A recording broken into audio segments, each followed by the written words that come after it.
faites seulement 1 kilomètre. C'est ce que dit la loi, mais si vous allez plus loin, vous découvrez que c'est là que se trouve Jésus. Le deuxième mille est le mille de plaisir.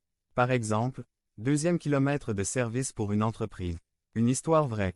Un dirigeant d'un restaurant de restauration rapide a demandé: qu'attendent nos clients dès le premier kilomètre? Ils s'attendent à un grand parking, à des salles de bain propres et à un distributeur de savon bien rempli. Ils s'attendent également à 2 cornichons sur leur sandwich. Mais cette entreprise parcourt le deuxième kilomètre.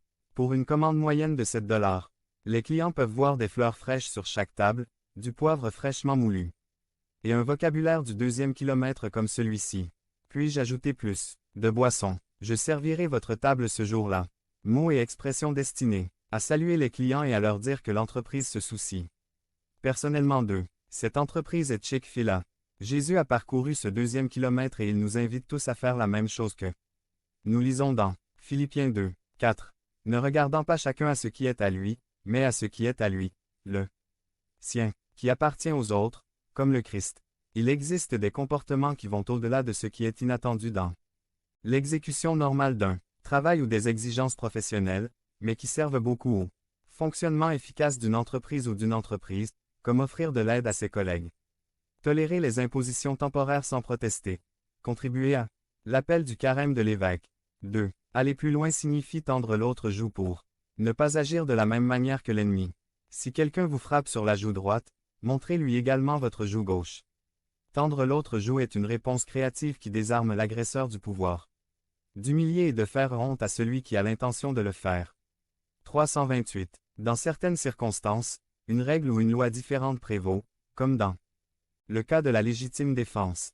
Il existe des moyens de résoudre les problèmes, même si ce n'est que pour éviter un mal pire ou pour garantir que ce mal ne se transforme pas en crime. Jésus savait que la violence ne fait qu'engendrer une plus grande violence. Un codétenu à Auschwitz a demandé à Saint Maximilien Kolbe: ne devrions-nous pas haïr les nazis? Et il répondit: non, car seul l'amour vainc. Nous devons considérer ceux qui nous offensent ou nous blessent comme des blessés eux-mêmes. Tout ce qu'ils ont fait pour nous blesser n'est qu'un symptôme de leur propre état de douleur et d'amertume. Par exemple, je suis reconnaissant envers mes followers, mes amis et mes ennemis, car tous font partie de mes témoignages. Votre Père céleste, qui fait lever son soleil sur les bons et les méchants, et qui fait pleuvoir sur les justes et les injustes. Il ne devrait y avoir aucune limite à votre bonté, car la bonté de notre Père céleste ne connaît pas de limite. Il aime et prend soin de tous ses enfants, les bons, les mauvais et les indifférents. La perfection est un processus en action.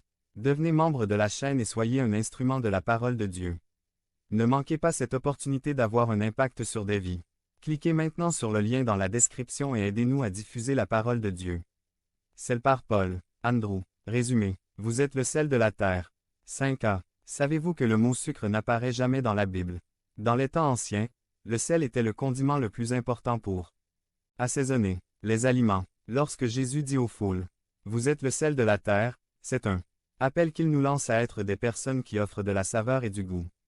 Un ami qui n'aime pas le sel dit que Jésus aurait dû dire: vous êtes les jalapenos de la terre, mais si le piment perd son goût délicieux, il devient un simple piment, bon seulement pour la pizza.